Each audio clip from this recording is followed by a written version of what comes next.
लकल हम्द या अल्लाह अस्सलातु वस्सलामु अलैका या रसूल अल्लाह अम्मा बाद। सिलसिला है नाजरीन के सवालों के जवाब देने का। हमारे नाजरीन में से एक जुनेद भाई हैं, ये इन्होंने सवाल किए हैं, औरत के बच्चा पैदा होने के बाद जो खून निकलता है जिसको निफास का खून कहते हैं, उस खून के ताल्लुक से इन्होंने पूछा है कि क्या औरत इस खून से 40 दिन में ही पाक होती है, क्या इससे पहले पाक नहीं होती, या कितने दिनों में पाक होती है। इस ताल्लुक से इनका सवाल है। मैं इंशाअल्लाह आपको जवाब पेश करता हूँ, आप तवज्जो के साथ सुने। मेरे पास एक किताब है ख़वातीन के मखसूस मसाइल। इसमें ख़वातीन इस्लाम के जो हैज़ व निफास और इस्तिहाज़ा के मसाइल हैं इसको तफसील के साथ बयान किया गया है, और ये मजलिस इफ्ता दावत इस्लामी की उन्होंने शाये किया है। बहुत प्यारी किताब है। उलमाए किराम को ये किताब हासिल करके मुताला करनी चाहिए। मुझे लगता है कि हैज़ व निफास व इस्तिहाज़ा के तमाम मसाइल उर्दू में एक ही जगह इस किताब के अलावा शायद कहीं पर ना मिल पाए, तो इसको हासिल करके पढ़नी चाहिए। इस किताब में अल्हम्दुलिल्लाह इस ताल्लुक़ से मसाइल बयान किए गए हैं। आप इस ताल्लुक़ से जो मसाइल हैं मैं आपको अर्ज़ करता हूँ, तवज्जो के साथ सुनिए।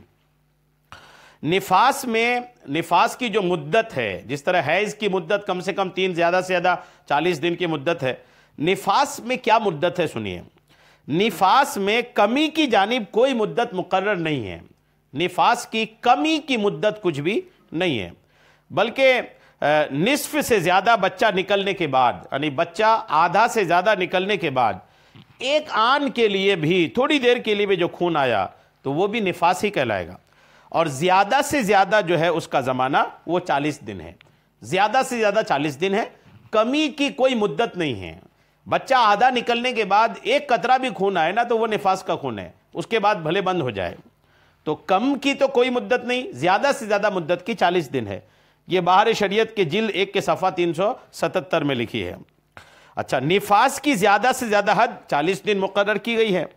इसका मतलब ये नहीं कि निफास इससे कम होता ही नहीं है, ऐसा नहीं है। लोगों ने इससे ये समझ लिया कि 40 दिन से कम कोई निफास होता ही नहीं है, ऐसा नहीं है। बल्कि निफास एक लम्हा के लिए भी हो सकता है। जी हाँ, लिहाजा 40 दिन से पहले जब भी औरत का खून रुक जाए वो नहाकर नमाजें पढ़ना शुरू कर दे। हाँ, अगर 40 दिन के अंदर उसे खून दोबारा आ जाए, एक बार बंद हो गया, उसके बाद मान लो 20 दिन में बंद हो गया, 5 दिन बंद रहा, उसके बाद फिर 25वें दिन में खून आ गया, तो फिर अब वो फिर नमाजें पढ़ना छोड़ दे, चूंकि अभी 40 दिन की मुद्दत जो है वो पूरी नहीं हुई। और ये जो अवाम और जाहिल औरतों में मशहूर है कि जब तक चिल्ला ना हो जाए, जब तक 40 दिन ना हो जाए, बच्चा जनने वाली औरत पाक नहीं होती, ये महज गलत है। खून बंद होने के बाद नाहक नापाक रहकर नमाज रोज़े छोड़ना ये सख्त कबीरा गुनाह है, और मर्दों पर फ़र्ज़ है कि अपनी औरतों को इससे बाज रखें।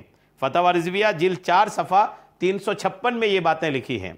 और इस किताब, जो किताब मेरे हाथ में है, इसके सफ़ा 61 पर ये बातें लिखी हुई हैं।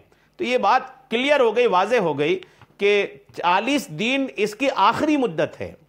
जितने उससे पहले जितने दिन में बंद हो जाए, मान लो 10 दिन में बंद हो गया, 5 दिन में बंद हो गया, जिस दिन खून बंद हो गया उस दिन के बाद वो पाक हैं, नमाजें भी पढ़ेंगी। हाँ, एक ये ध्यान में रखने वाली बात है कि 40 दिन से पहले रिटर्न अगर दोबारा खून आ जाए तो फिर वो नमाजें छोड़ देंगी, जो वो निफास का ही खून कहलाएगा। हाँ, 40 दिन पूरा हो जाने के बाद अगर खून आता है तो फिर वो निफास का खून नहीं कहलाएगा। तो 40 दिन जो एक मुकर्रर करके पकड़ के रखे हैं कि 40 दिन में ही पाक होगी, ये गलत फहमी है, ये गलत जिहालत फैल गई है कौम में। अल्लाह करीम इसकी इस्लाह फरमाए। जब खून बंद हो जाए निफास का तब औरत पाक हो जाएगी, भले एक दिन के लिए बंद हो जाए, एक लम्हे के लिए आए बंद हो जाए, तब भी वो पाक हो जाएगी। उम्मीद है मेरी बात आपको समझ में आ गई होगी। अल्लाह करीम हम सबको अमल की तौफीक अता फरमाए। आमीन बिजाहिन नबील अमीन सल्लल्लाहु तआला अलैहि वसल्लम।